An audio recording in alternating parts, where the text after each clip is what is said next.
speaking of very cool lives and somebody who's just, I literally talk about you on the show multiple times about how cool he is. I got it sent to me. There's a lot of pressure I feel right now. All the pressure on you, Brad. Brad Cuddy coming in, coolest dude in Bitcoin. Like someone that I admire the way you live your life and just the aura you carry, dude. So I'm super happy you came on, and you're just super cool dude. So, and he's been in the game a long time. Love you, bro. Yeah, happy man, to be here. Too, dog. You could, I mean, we called Austin Bitcoin Jesus, but you might really look be Bitcoin like Jesus. You may be Bitcoin Jesus. Yeah. For sure. You know, the hair does help. It does. help. It does. Austin was working on the hair at the time, but dude, you've got it. You got it down. You could have the role of in Passion of the Satoshi. Right. Oh my gosh. Man, we need to do that. We need to do that. That's perfect.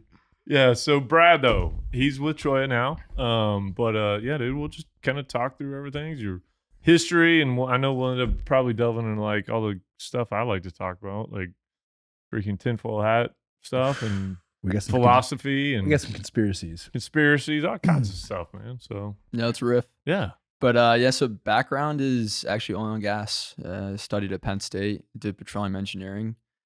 They have petroleum engineering at Penn State. They sure do. I didn't know. Wow, didn't know that. Was petroleum that because and natural gas engineering? They would Gotcha. call it. right? Was that because of the Marcel stuff? Is it relatively new? It's been around for I don't know when Yeah. the actual program was founded, but it kicked off like considerably when the Marcellus was in the was Utica booming. were going. It's very easy to forget that Titusville was in PA. Like Right. the birth of oil and gas right. in the U.S. happened in PA. Yeah, the I know Drake it's- well. Yeah, I know it's like Texas, kind of takes the crown these days, but it all started up there. It did. That's one of the oil and gas nerds that we know that and remember that. But yeah, it is kind of the birthplace of the whole industry. So do you are you want to- from PA?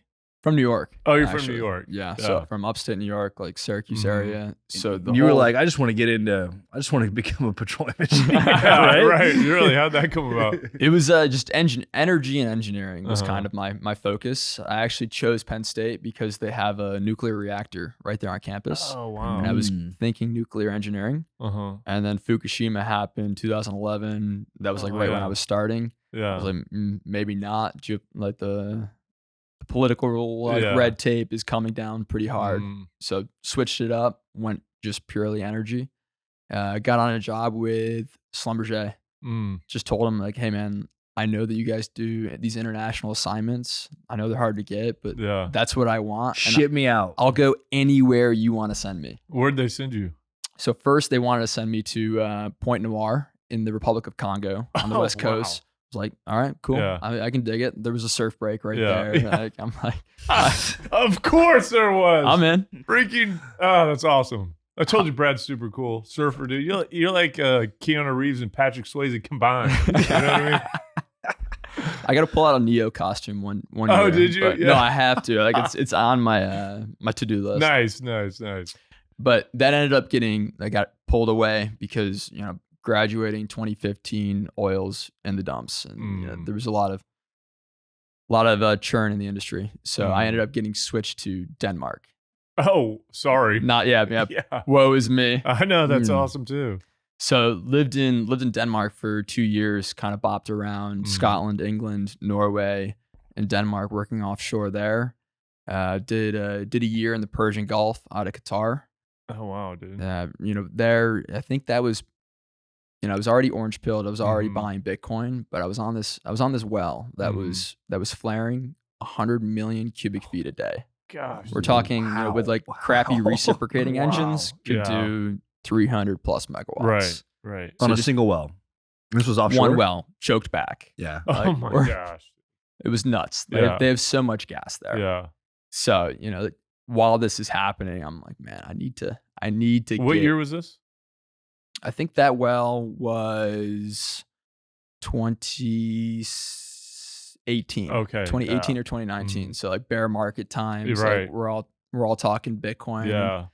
Shit coins. People are buying, like selling their Bitcoin, Yeah. and converting into EOS. Like my Buying supervisor. Ripple. Yeah. Oh Right. my God, dude. We all go through it, right? Yeah. Oh yes, we do, man. That's another thing I'm glad you're saying, because like a lot of people don't want to admit it. A lot of maxis, like I feel like that's the only way to become a true maxi. I think it is too, to have that experience. You have to go through the shitcoin experience. I totally agree. You got to go through the gauntlet of shitcoins. Yeah, I totally agree. I had somebody recently try to like convince me to come back to the dark side, and I was like, no, what? I can't. Yeah. I can't. Once you put on those magic glasses, dude, you don't take them off. That's just the way it is. You know? I know. I don't give a shit what somebody does. If they want to go buy shitcoins, I don't care. Like I'm a libertarian, like truth, like I don't even like saying that. I don't want the government trying to tell me what to do, and I'm not going to police other people's decisions. Like I'm all about freedom. So whatever you want to do is up to you. It might be a dumb decision, but you still have the right to do it. There was one key thing that stuck out to me in the middle of shitcoins, and it was there from the beginning, but I was never able to come up with an answer, and no one's ever been able to articulate an answer for me. Is how is something that is tokenized, right, where there's a management team, how is that not a security? No one's ever been able to give me an answer. That's been the key kind of thing. And it's fine that it is, but it's like, but I don't know, just call a spade a spade. Right. It's hard for me to understand. It's easy for me to understand why Bitcoin is not. Yeah. Like it's easy to explain the difference in those, but I really couldn't sit here and tell you why it's not a security.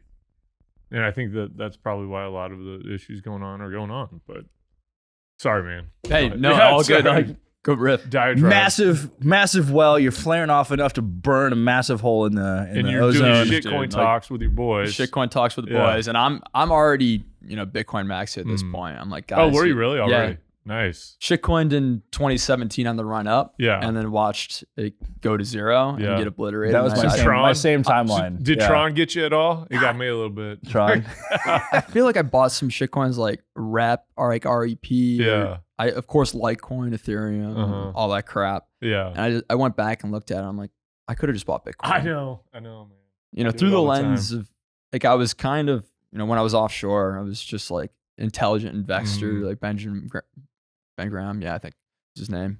Just 3-fund portfolio, keep it simple, keep it stupid. And then I kind of looked back and looked at Bitcoin. I'm like, okay, this is number one. It's been number one the whole time. It's the blue chip. So that was like my very like surface level why I switched to like Bitcoin only, and then started going into like the freedom maximalist part of it. We need freedom money for free people, right? So be out. It's gonna be so good. I'm so excited for this. Keep going. But yeah, so like I was out there, year in Qatar, and then transferred into like perforating services and downhole tools in the Gulf of Mexico, and did a little bit in the Prudhoe Bay. And while I was there, oil fields. Alaska? Yeah, I did. Oh, nice. Yeah. Nice. Did hit any waves up there? No, absolutely not. I'm a no wetsuit type of surfer. Okay. I want to go in there in board shorts. So in the Gulf, oil and gas is great. Like it's a great industry. But I had found that my passion, like I would talk about Bitcoin when I was offshore. I would be researching and reading like articles, books, listening to podcasts the entire time I was offshore. I'm like, I should probably align my passion with what I'm, working towards. That's so important because most people don't realize like, oh, what should I do? And it's like the things like where you spend your time is your most valuable asset. And it's like where you spend your time and where your mental bandwidth is going is most likely what you're most passionate about. We were literally just kind of talking about this out there. It's like so much of what the vast majority of us do is make decisions based off of what we think other people are going to think about it. And man, it's just a bad way to live. And like he's talking about this, and I'm talking about mine similarly, but that was really kind of for me the change in my life was where I stopped like doing things not stop doing things for other people, but stop doing things for other people's approval. And stop trying to do things based on, protecting your image based on someone else's perception. Most of the people you talk to, you don't even, like, I'm not going to interact with them on a daily basis at all. So, but I'm making decisions based on what they're going to think about it. And that's just, like, when you step back and look at it, like when, you start talking about, like, psychedelic experiences or, like, just out-of-body experiences, this is one of those where it's like, man, if you just remove yourself from the equation, you know that this is not what you should be doing, what that person should be doing. It's like, go get into the thing you care about, the thing you love, and the thing you want to talk about and talk about with your friends. And if you find a way to make yourself be able to have a career in it, that's like icing on the cake, man. You know how lucky all of us are? So lucky, like, dude. We're so lucky, man. So lucky that we get to like hang out with friends, talk about it, shit that we care about, like in a way where we don't have any pressure from anybody. This is incredible, the life we get to live, dude. It's incredible. It is. And like when you all align together, like you're working with people that are passionate. You're working with people that aren't there for the paycheck. They want to be there, and it just like it feeds on itself. And like the energy level in Bitcoin and Bitcoin mining, like I love it. And you can never go back. No, 100% not. And now every social setting, it's like, so you're a Bitcoiner? Yeah, right. Yeah. But and I also find myself not really hanging out with people who aren't like-minded now, which in a way could be bad if you let it become bad. But like, you got to make sure you still expose yourself to other ways. You've got to convert the non-believers. Well, right. And you got to show like them, Jesus said. Right. You show them by your fruits, right? You show them, they'll know you by your fruits. So you go out and you be your genuine self. And that to me is the fruit that like people see and they're like attracted to, because it's a healthy fruit. You don't want the wrinkly shit that's like going bad and got mold on it. You want something healthy, happy, and like, man, Brad lives that way, you live that way, I try to live that way, and it's like, man, it's a draw for people, and that's the thing that will convert people into like, man, this space is awesome. Like, there is like this underlying common denominator where it's not just about Bitcoin. It's like Bitcoin is the vehicle for like freedom money. I mean, I guess that's the best way to put it, or sovereignty, and just aligning yourself with people in that, I don't know, in that group. Right. And philosophically, we tend to align. It's like, yeah, freedom, sovereignty, healthy kind of lifestyles, even the food is a big part of the Bitcoin kind of community. You know what I mean? And speaking like Brad, he's the epitome of that too. So like, now I'm never going to be a vegan, but like, I mean, I'm always outed by other people. I know. He never talks about it, man. I never knew.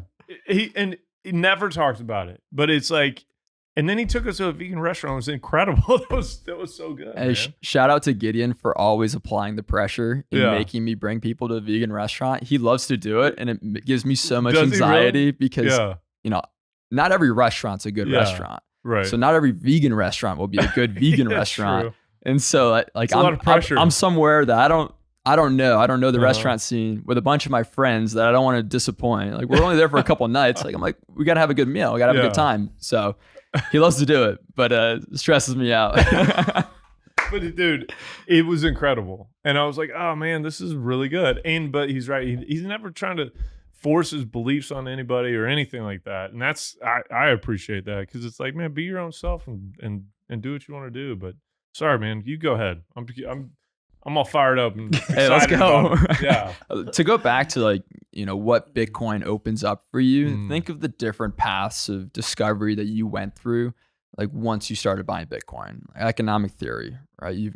Psychology, human psychology, sociology, what you've learned, and low time preference too. And that's kind of why I'm eating the way I'm eating. Like vegan and carnivore, like the steak movement and the vegan movement, like it doesn't, like on the topical surface layer, doesn't align.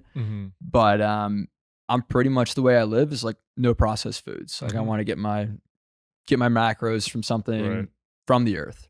And so in that sense, like the elimination of the processed crap food, like that you're getting in the heart of the grocery store instead of on the aisles where everything's refrigerated, that's what I'm trying to avoid. Right. And so, I don't know really where I'm going with this, but what Bitcoin has done in the past that it's brought me to, like it's the vehicle, right?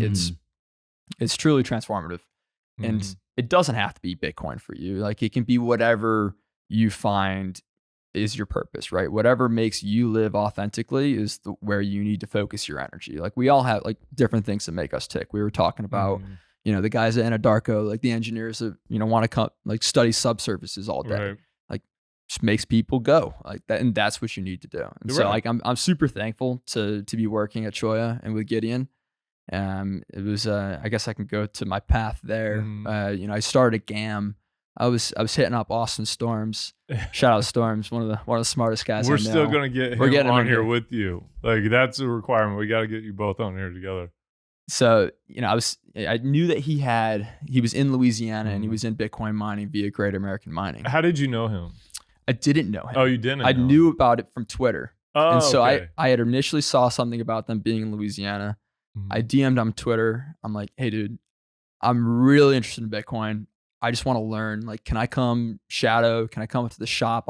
I'll sweep the floors if that's what I need to do, just to like get my hands on a machine. Was it just Austin in the beginning? So GAM was origin story. I know guys have gone through this before on the podcast, but it was Todd from Buy Sell Ads and Tom, who were like the two. Sorry, exactly. Yeah. The two that, you know, really started it. And then Tom brought on, you know, he was tasked with getting these machines deployed. They bought like some Dragon Mints back in the day. You know, oh, let's just mine Bitcoin. How hard could it be? Right. And, you know, went through, you know, I think flare gas off of some water treatment or something. It was before my time, but that's how Reet and Isaac got involved there. They kind of did the pilot project, went to another flare gas project. They were running into some issues. And then, and then Marty, who was at GAM too, got looped Austin in. He goes, hey man, like I know you've built Bearbox. Can you help us out with this build? We're having X, Y, and Z issues. And so Austin started contracting for them and then stood up the manufacturing facility in Ponchatoula, Louisiana, which was 45 minutes away from New Orleans, where I lived. Okay.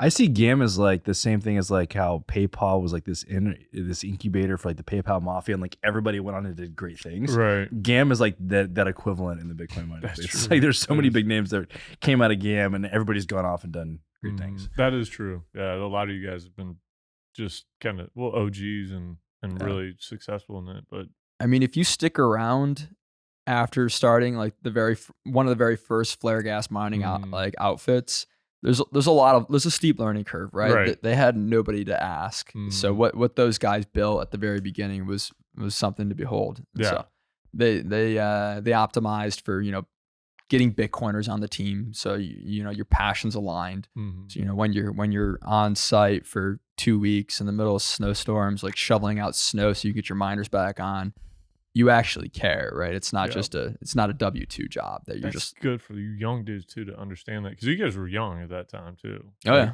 I mean really young, but that is such an important part of like a team, you know, whether it be sports or you know a startup, like having aligned incentives and like philosophy. Because you're right, man. Like me and Ryan, when we were first got Jay going, there's times where like Ryan was staying up for like 36 hours straight and just tinkering around on gen sets and trying to keep stuff online. And then I was out there for like, it was a long time, several weeks in a row without, you know, coming back home and seeing your kids for a while. But you got to have, and you can't do that if you're not a Bitcoiner. Right. You got to be bought in. Yeah. True. And Ryan, you know, that's typical oil field hand, you know, like you're drilling, you're on the floor, something's happening, you're going. Like it doesn't matter. The job stops when the job is over with. Yeah, that dude, it was ridiculous, man. I was like, dude, you need to go home, sleep. He's like, bloodshot eyes, and he's like sunken in the face. And he's like, no, we got to make sure this is running. All right, you're a psycho, but go for it, man. This is great. So, but yeah, so GAM, and then that you and Austin, that's where you guys kind of teamed up. We teamed up there, yeah. So he was looking for somebody to kind of take off some of the weight of going up to North Dakota all the time for the deployments. Yeah. So hit him up on Twitter again after I saw that. Yeah. Interviewed, I think, did an online interview, in-person interview, and then we drove to the Houston meetup. 5 hours there, talked on the call the whole time. I'm taking notes. I'm like, this, like, have no idea what's going on, right? Went to the meetup, drove 5 hours home the same day. Still like like the guy's just a stream of consciousness, like barraging me with information. I get home and like my brain's fried. I'm like, I have no idea. Like, cause that was definitely a part of the interview. Yeah. One, like, could you hang out with me for 10 hours in a truck? Two, like, could I ask intelligent questions? This is such a nugget, and I hate to keep going on side tangents, but if I listen to the Founders podcast, we talked about on the podcast that you did with Marty, Drew, and Tom, and one of the common themes, you don't see it as much these days, but you saw it a lot in the early 1900s, even into like the mid 1900s, is that some of the most successful people in the world would do exactly what you just said. They would find somebody, they would like pick up the phone, like Steve Jobs did this. He would pick up the phone and called the founder of HP and asked him if he could like have something or like go and apprentice for him or like offer up some sort of like value. Yeah. And like that is a huge, massive comment. And people just like overlook that. They're like, no, I want to like go out and get my first job. And it's like, no, but if you're truly passionate about something, like reach out to your heroes or people who are legends in the space and just suck it up and soak up as much information as you possibly can.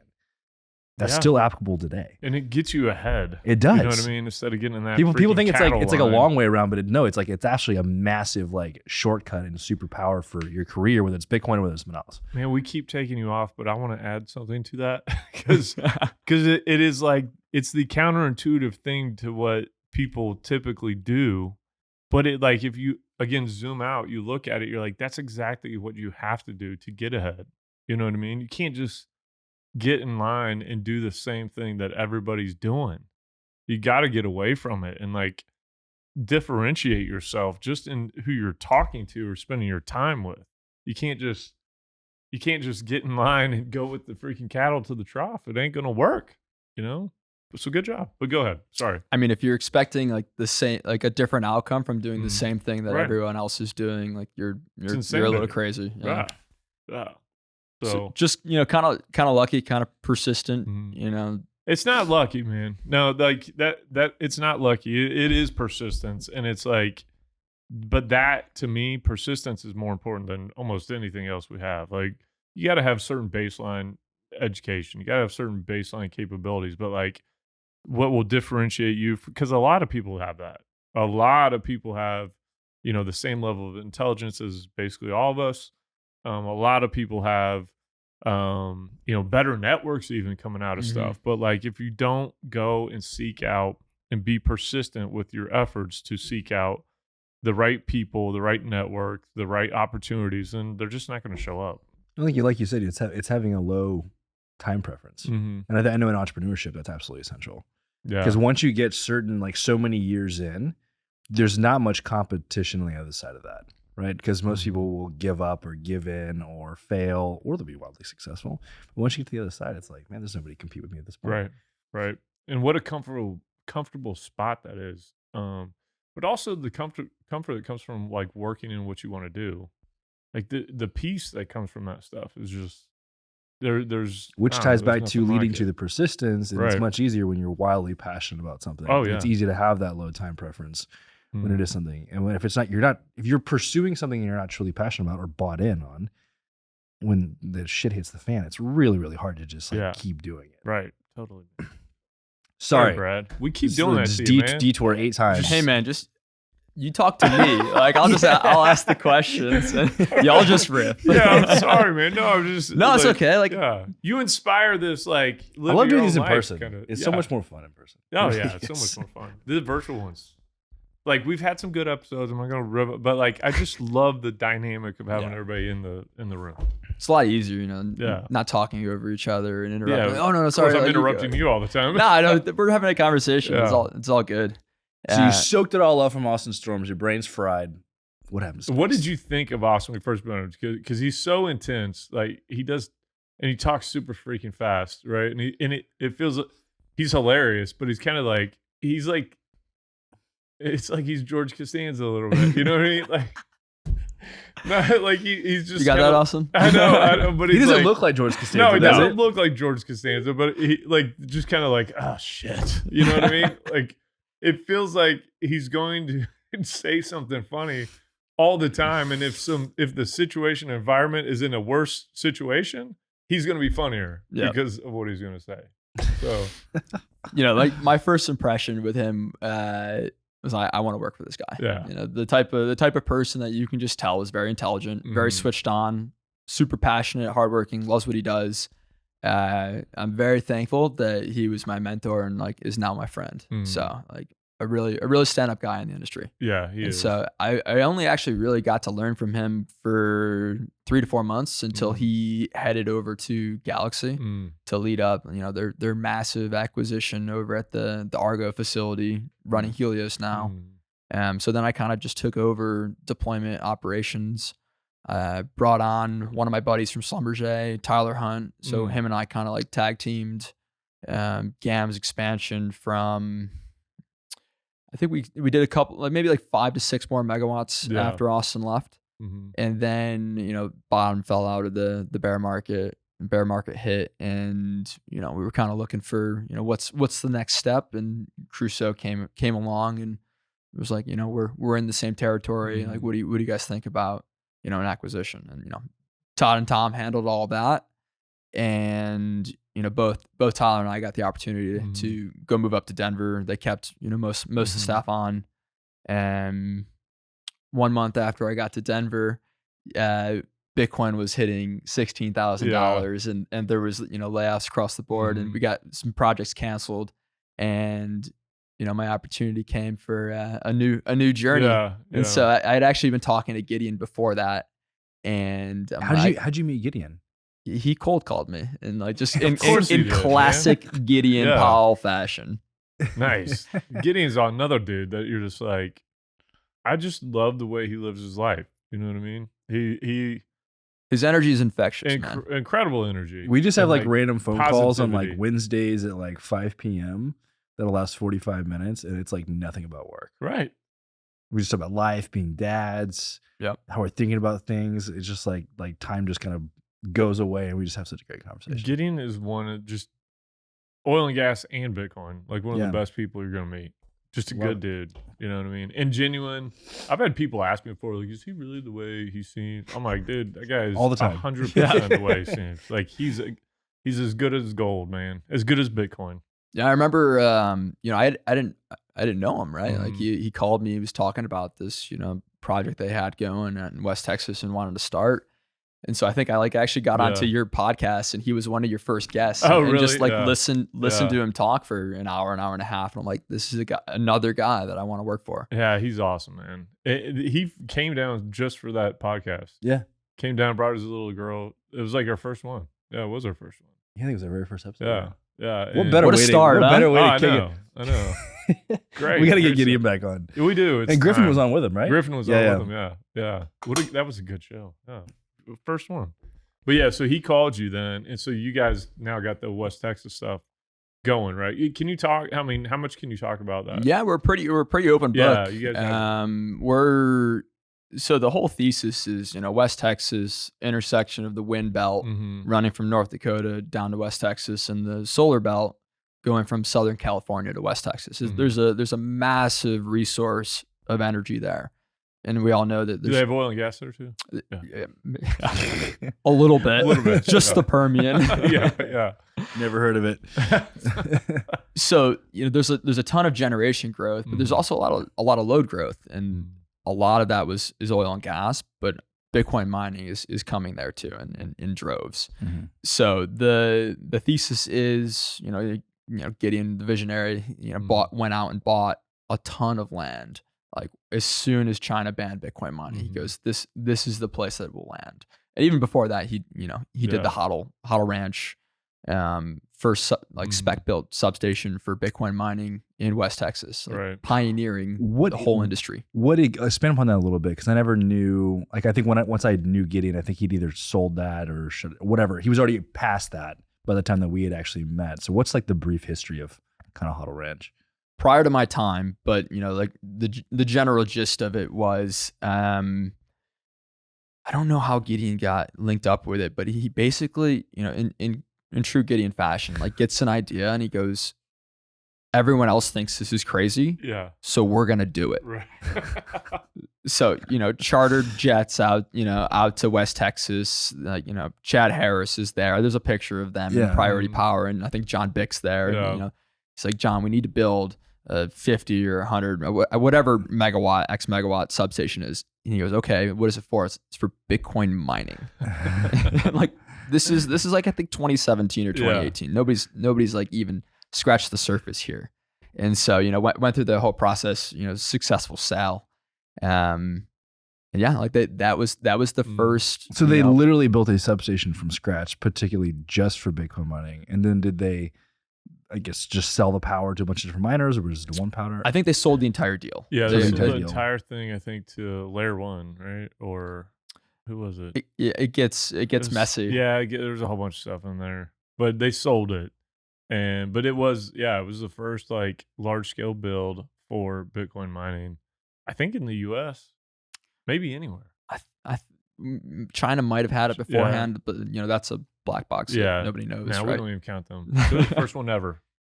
Stamped. We need to get Giddy a trophy for that. Yeah, we should. When do we have them next? We didn't have an award ceremony for Bitcoin mining. Yeah, we should. Oh my gosh, Dude, that's a great idea. That'd be dope. Next year at Empower, that needs to happen. There needs to be like of categories we can have, like dopest hair. Who looks most like Bitcoin Jesus? Austin versus Brad. Who's the number one seed? Like, oh my gosh, great. We got a lot to do next year. You're great. Okay, sorry. So yeah, Pass Huddle Ranch did that. Yep. Bitcoin mining ban in China happened. Gideon scooped up a bunch of primo acreage around massive switching stations, like already built stations on the eastern part of West Texas. In the event, like foreseeing that mining load will be going out there, and whether it's mining or just compute in general, was ahead of the game there. So right now we're running a small 7 megawatt R&D project where we really just are focusing on partnering with values aligned companies and folks. So we went and bought upstream data boxes. We bought gigaboxes. We bought a Hayden immersion system. So we're running Antminers, Air, WhatsMiners side by side. We're running WhatsMiner hydros inside of Giga's first box. We're running WhatsMiner immersions inside of a Hayden industrial immersion system. We bought Upstream's first 900 kW hash up. We bought Giga's first, hydro box. One? Oh, the first hydro box. We bought Hayden Industrial's first immersion build specifically for WhatsMiners. So we're comfortable taking on that risk because we're starting small. Yeah. We're giving them the opportunity to test ground. We're like totally open booking it. Like, hey, anybody can come visit. Any data that you want from us of like your machine, like your system in operation, take whatever. Can we ask you some right now? Let's go. All right. How's the Giga Hydro box doing? And how are the WhatsMiners hydros? Is it the M53s? We're using M53Ss. Yeah. Okay. How's that going? So it's going well. The surprising thing to me was the initial failures within, I guess we're 4 months in now. I've got around a 10% failure rate, Really? But not infrastructure related. I think it's miner related. Mm-hmm. I'm also like caveat, I'm running them all in high power mode because there's plenty of cooling capacity. Right. And halving's coming, so I want to get as many sats as I can. So it could be because I'm running these things at 9,500 watts a machine. Oh, really? Yeah. Okay. But still in warranty. It's gonna get processed. That's probably the most surprising thing. But other than that, the infrastructure itself, it's working well, and then the miners themselves. So this is purely, it's you're mining, but it's like the main focus for you guys is to just run as much different setups and scenarios to learn from it. Right, because we have these 9 different sites that we eventually want to build out, either ourselves or partnering. So we have this data, like, hey, we ran this for a year and a half here in West Texas. How is it running? Right. What do we think? What's the best payback? What's the most robust, least OpEx? So all that data we'll use to expand in the future. Are you running any air cooled right now? Yes. So you haven't hit the summer yet though? We did last year. Oh, you did get the summer last year. Okay, I was curious. So and this is putting you on the spot, but ranking. Would you go and rank right now based on performance, and maybe not your preference, but what has the performance looked like? Like if you're saying 1, 2, and 3, what would be your preference in West Texas if you're running air cooled? And then I'm going to ask you about immersion and then hydro too. Okay, perfect. Yeah. Air wise, so last year we didn't have, just because of our like price responsive energy management system, we couldn't put aftermarket firmware on the S19s that we were running. Okay. So it's not completely indicative of, how good it could be, because when you do put that firmware on there, it does improve the temperature profiles, and you can, dynamically adjust or, temperature adjust. Do you have a preferred firmware? We're trying them all, actually. Okay. Of course, like as we would. I think the Luxor guys are actually going to be out on site tomorrow. Nice. And just checking it out. Brains guys we've also worked with, like, we want everybody to win. Like we kind of just want to just spread out, and we're small too, man. There's like 240 amp miners in there. Nobody's competing over our business.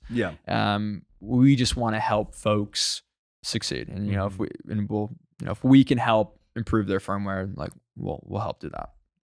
But with stock firmware of WhatsMiner and stock firmware of the S19s, the WhatsMiners have done better in West Texas. So I'd put them maybe half into normal power and half in low power mode, and I was rock solid through like 115 degree temperatures out there. Yeah, okay. That's been consistent with everything we've heard too. Yeah, it has been. Have you tried the Aradyne machine? Oh, we do actually have one Aradyne machine. We just got it. We have two of them actually, pretty recently. So performing well. Is it the immersion one or the? They're the air. They're the air ones. Yeah. Okay. Cool. Yeah. I'm gonna have a lot of questions for you. We probably wait some of them when we're done, but yeah, I'm gonna have a lot. I got a lot of stuff on my mind. So all right. So air cooled. That's kind of been how it is. What about immersion? Immersion, we're only using WhatsMiner, and that the reason for doing that was, one, it's ready made, right? I'm not taking off fans. I'm not putting on spoofers. I'm not putting on aftermarket firmware. I'm not turning the miner upside down and plugging it in from the bottom. Right. It was to optimize for having a pretty lean team out there, an operation out there, and those machines have had I've had, I think, 5 foul out of 160. Oh, not bad. So we're talking like 3% failure rate. So they performed better than the hydros on just like PSU failures.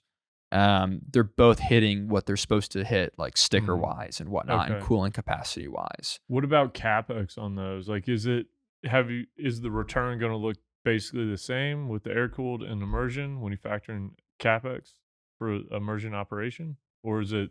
Like immersion was heaviest on CapEx, and then following was hydro, and then following was air. Yeah. And so I'm not really sure if immersion will be able to, because I can overclock the hydros just as much as I can overclock the immersion. Oh, no kidding. Okay. And there's a difference in dollars per megawatt, right? But I'm getting less failures in the immersion. So like how does that factor in? It's going to take more time to gather data on it, but the jury's still out. I think there's applications for all three of them, and there's different uses for all three of them, and you kind of have to tailor to where you are, right, and what you have access to. What about the containers? Have you noticed a difference between upstream, Giga, and you said Ambox was that one? We don't have an app, so we don't have any containers of various manufacturers in the same cooling style. So all the upstream are air, all the Giga are hydros, and then the Hayden, like we built our own building, and that's immersion. It just kind of like sets in the building. Yeah. So I don't have like a Giga air versus an upstream air comparison or anything like that. Okay. They have different approaches. Right. Upstream uses positive pressure and like a loop. Giga uses a straight line, negative pressure, and like RK Mission Critical uses a negative pressure, but in that chevron V-shaped. So there's different flavors. Yeah. We will eventually test them all, but we're not there yet. That's what's funny too. And like, despite it's been a few years now, but I've never really heard a consensus on like what's the best way. You know what I mean? It depends. We're still I don't know figuring if it out. anybody's tried Right. as many things as you guys have, though. I'd love that you guys are doing this though, because it's such a good test case for everybody. I should write right? some like blog posts or something. And just like dropping those. Yeah, you should do a TikTok and go do updates all the time. That's what you should do. Yeah. I need to get some tips from JP Barrick. Remember- JP. Man, like he was blowing up on TikTok. But Oh, I he? still see him on Instagram Reels like once a day. really, Seriously? I love it. It's not him posting his stuff. It's That other money people that have suit, like dude. reused it. Yeah. I haven't even seen any of his stuff on there. I'm not. I'm old though. I'm so old compared to you guys. I don't even know how to. What's get this TikTok social going. media? What is this here? Yeah, no, man. I'm old and out of it, but yeah. So I do know JP though. Bought some machines from him back in the day. Nice. No, he's got a video of him going into like a Iowa wind farm with like a pure like Benjamin like dollar suit on. Are you serious? Yeah, it's. I'll send it to you after Oh my this. gosh. It's fantastic. JP's Yeah. the dude. I'll have to see that, man. Oh my gosh. Okay. Yeah, send that to me afterwards. But okay, so that's kind of how the things are going out there. How long are you guys going to keep up with that before you start expanding on those other sites and make kind of, I don't know, some decisions on what route you think is best? We're in the process of Mhm. expanding our sites right now. Anybody that has applied for interconnects recently will know that Mhm. there's a massive backlog. Yeah. There is a lot of load that is trying to get served. Mhm. Is it like 80 gigawatts or something like that? It's something crazy. Is that, yeah, I think, well, right now it's like, was there 84 gigs on the Texas grid now? Yeah, right? peak load there- was 84, 85, or something like 86, that. one of those numbers. So are you saying there's 80 gigawatts worth of interconnects I feel like in I there? heard that. Yeah, Holy I could be wrong. Don't quote me on that, guys. I'm just saying. I think Yeah. that's what I heard. Yeah, the same number that we have total is currently what's waiting to come online in Texas as well. Jeez, Yeah, and dude, are you serious? Good grief. I didn't even know that. That's insane. And it depends on what year we're talking, right? Like if Yeah. you forecast out to 2030 or 20 even beyond, like it's even larger than that. Right. It's just there's unprecedented load growth. How much of that is West Texas? Do you know? That I do not know, Okay. unfortunately. I don't know if it's published. So like Mhm. Clayton, my boss, Yeah. our VP of energy, is our ERCOT expert. Oh, He okay. spent 30 years in the industry. He was Yeah. here for the whole reform of ERCOT. So he's the guy that I asked for all of that. Yeah. So Okay. I don't have to file it away in We my should get head. him on here too. We should Very have good. like Caleb, Gideon, and that dude, and you. We should do another episode Yeah, we with all should. four of them. Just a party episode. Yeah. Yeah. We just sit around, hang out, talk about all kinds of crazy stuff with Gideon and Brad. I think we need to do that. Get him Like to that. fly on the helicopter. Oh yeah. Yeah, let's do that. Okay, sorry we keep cutting you off, dude. Bro. You're not cutting me Carry on. off. All right. We're just vibing. Yeah. So we're talking to some people now about potentially partnering. And then our interconnects are looking like it'll probably be 1 to 2 years away. Really? Just Okay. the whole supply chain of Mhm. electrical grids is being stressed right now. Right. You need transformers and breakers on low side or on the load side and on the gen side. So Mhm. the amount of infrastructure that needs to be deployed for all of this load to get it serviced is absolutely insane. Yeah. And then you've got these utilities that are move slow and don't really have Right. a fire lit under the ass. So you're getting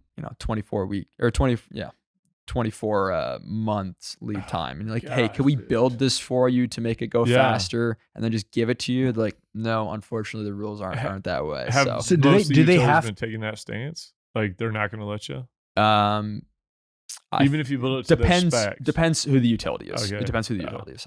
I believe. Yeah. Once again, we're getting Yeah. outside of my Yeah. area of Yeah, expertise, no, and I I don't get want to it. say something wrong. This keeps coming up as a massive issue.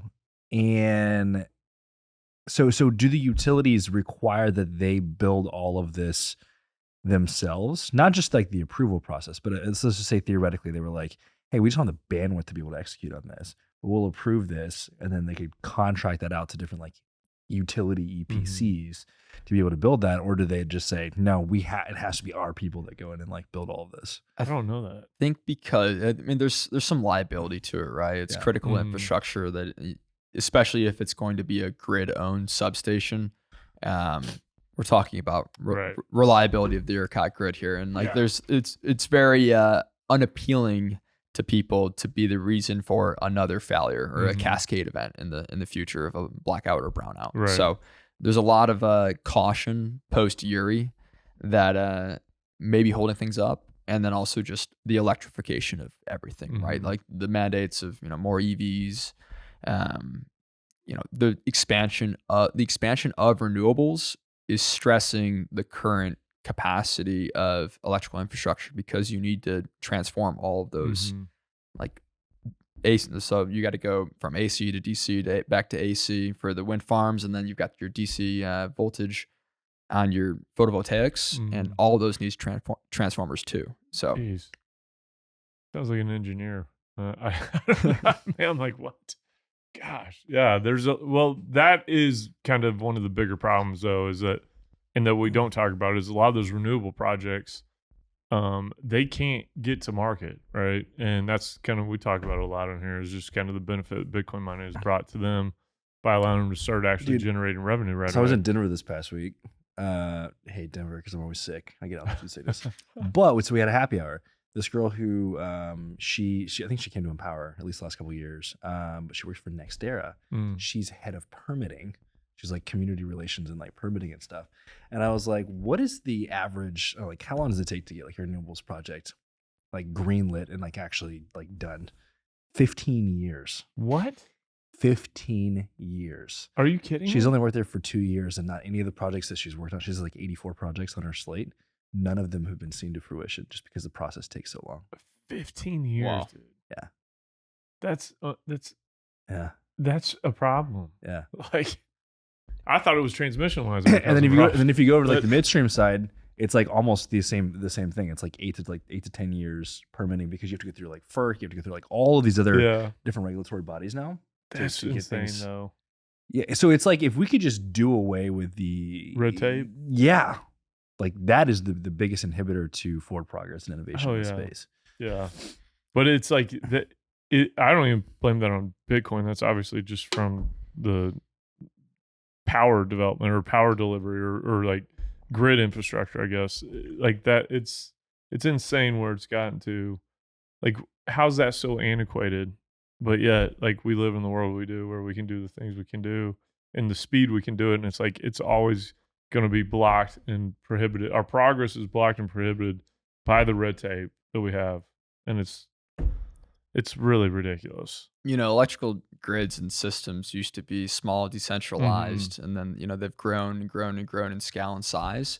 But like, there's never been like any like major breakthrough on the grid as society's progressed. What we've grown in the past 100 years is astronomical, and it's still the same technology essentially is what the wires and the transmission and everything like that. It's all the same. Thankfully, Texas isn't in FERC, so we have that one red tape cut for us. Yeah, thankfully, that one. I always think about like if we were to go to like the moon or the Mars or wherever and like build an entirely new grid, like how do we do it optimally using technology to redo it? Yeah, like would we go back to being like decentralized microgrids everywhere that are all just like interconnected, or would it be just like, I don't know, from an energy security standpoint, having just massive grids that can take tens of millions or hundreds of millions of people offline is a huge risk. It seems like it. Like it seems like you'd want it to be decentralized. Yeah. At least on the face of it, I do.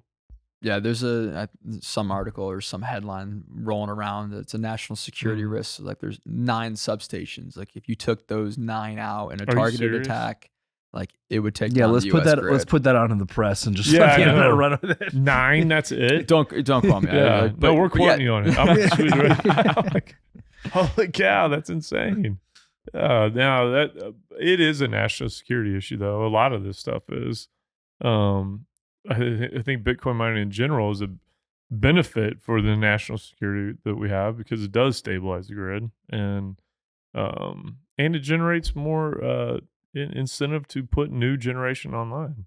So 100%. Like the incentives are perverse right now. You've got the production tax credits that'll compensate these wind farms or whoever is taking advantage of the PTCs, even if there is no like load to serve. Right. And so if there's no load to serve, like why are you locating these things where it's catch-22, right? Mhm. Like if you put a windmill where there's no wind, you're not going to ever generate any electricity, but maybe Right. that's where the load is. Mhm. And so, as we all know, Bitcoin mining, it allows the generators to go to where the source is, where the generation is the strongest, like West Texas for us here in Texas. The Bitcoin miners to come in there now, and then in the future, let's get some more transmission built. Yeah. But like Texas is, our highest voltage transmission line is just like a 345 kV. There's 500 kV lines up in New York. There's Really? 735 kV lines in the Midwest and MISO. So by boosting up the voltage, you increase the amount of amps you can send through it. So like, back in... Is that just because we're antiquated? Like we just haven't updated the infrastructure or what? It's like a chicken and the egg type of situation, right? Yeah. Like back in the day in West Texas, they built CREZ. It's like something renewable energy zone. And all that transmission was built, I think it was almost like 20 gigawatts worth of transmission. Wow. And that was built in anticipation of all the renewables going there. And now there's so much generation in West Texas, like even the CREZ lines are at capacity, right? Like 20 gigawatts full. Jeez, dude. So now it's time. Like, what are we doing? Are we going to do like a little triangle and then 2 lines going out to Midland, Odessa, like 735 to get all that stranded, West Texas power to the Texas Triangle? I don't know, but Troy is definitely going to want to be involved, right? Right. Yeah. Well, so on your guys' next sites you got, are you targeting like behind the meter renewable stuff, or are you targeting like new substation builds on all of it? We're just going to build our own substations and index to the market. Yeah. We call it the Texas hedge. Okay. Yeah. I was going to say the Texas hedge. So you guys don't buy a block. You're just running off index constantly. Don't buy block. Of course it could in the future. Yeah. But the thesis is there's more generation still being built in West Texas. Like it is continuing to be built. So if you can price responsibly, curtail around when the sun's not shining, the wind's not blowing, you can avoid those couple of hours of maybe some peak, crazy pricing. Yeah. But otherwise, you're capturing those negative 20, $0 a megawatt, $5 a megawatt pricing. So do you have your kind of average OpEx cost figured, like for power? What has it been? It depends how much the wind's blowing and the sun's shining, which is, you're naked to the market, right? And whatever the, load zone west settles at plus your delivery fees is what you're going to pay.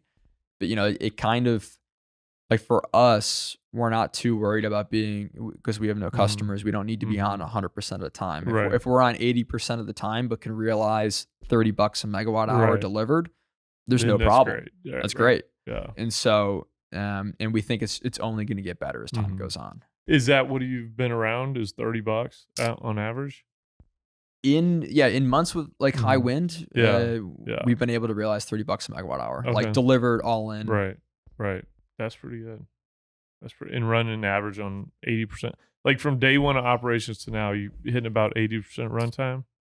I would say some months higher, some months lower. Like August, one of the highest pricing months of all time in ERCOT, we were around 50% of the time and realized I think $60 a megawatt hour. So if you divide 60 by 0.5, it's like an equivalent of $120 a megawatt hour, which is not good. Right. But we didn't actually realize that. We just, took less revenue. Like it was, yeah. That makes sense. So going into the halving, we know that we can just be price responsive, take the excess wind, take the excess solar.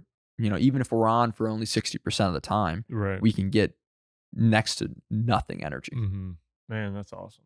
That is awesome. No stress for like a take or pay PPA. Like, oh man, like 7 cents all in. Right. Like, yeah. I got to pay it no matter what. This is why. Drew's ASIC hamster wheel thing. I enjoyed it. Like, we're just gonna run our machines into the ground. We're gonna continue to like modulate them based off of like their break even dollar per megawatt hour, and continue to extract as much as we can off of them. Right. Yeah. It makes sense, and I like it too. And it makes sense. Drew is like the other super cool dude in Bitcoin that I'm just like, man, I wish I was more like him. Brad's the other one, and they're both got these New York ties. So now I'm trying to piece this all together. It's the New York kind of connection, I think. How is New York breeding Bitcoiners? I don't know. Yeah, seriously, how's that happening? The lack of freedom. Like The lack of freedom. want to Yeah, you're escape. right. Oppression Cam- leads you to freedom money. Cam McDonald, he's another New York guy. And just, Cam's a New Yorker? Yeah, Buffalo. Buffalo. Yeah. That's kind of My dude. Yeah, he's a freaking Bills mafia. I guarantee he's broke some tables. Easily. I know that dude has. 100%. Yeah, for sure. So I'm gonna have to ask him as soon as we get off here. How many tables you broke, bro? But yeah, man. Look, I am very anxious to see like kind of how your guys' operation plays out over the next like 6 months, really, because I'm working on some stuff in South Texas. That's why I really want to ask you all these questions, because you guys have been doing it now for a little while, and we're trying to decide what route to take. So yeah, man, I'm fired up to kind of keep bugging you and asking about all this West Texas stuff. It's pretty applicable still to the South Texas market.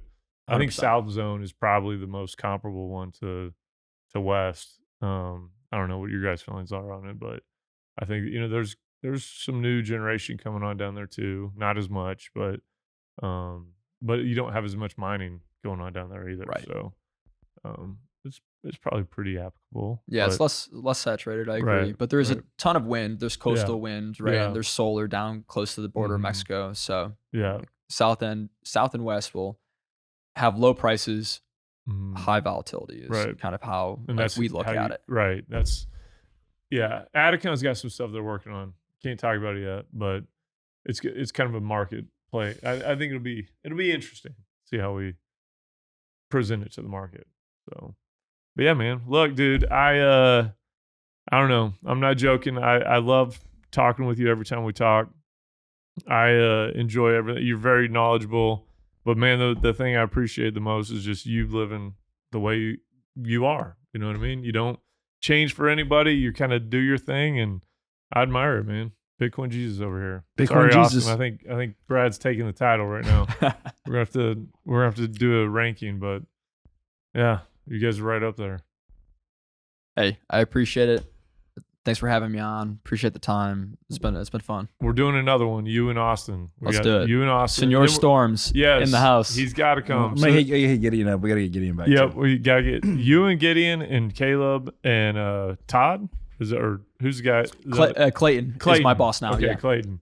And yeah, we'll get that one, and then we gotta get one with you. We and might just Austin. need to go out to the ranch and just bring Oh, podcast equipment dude. with us and just That Let's would do be that. do a fun. destination one. Let's do that. Let's do it past May 29th because I'll be drinking again and then we'll be fine. All right, that's even better. Perfect. Well, thank you, Brad. Awesome, man. Appreciate it, man. Hey, thanks, guys. Hey, if you listen on your little podcast player, you know what I realized? There's a little bell on there, and you could press that, and you'll get notified of all of our new shows. So press that bell. You'll catch some more awesome episodes just like this one. Catch you guys in the next one.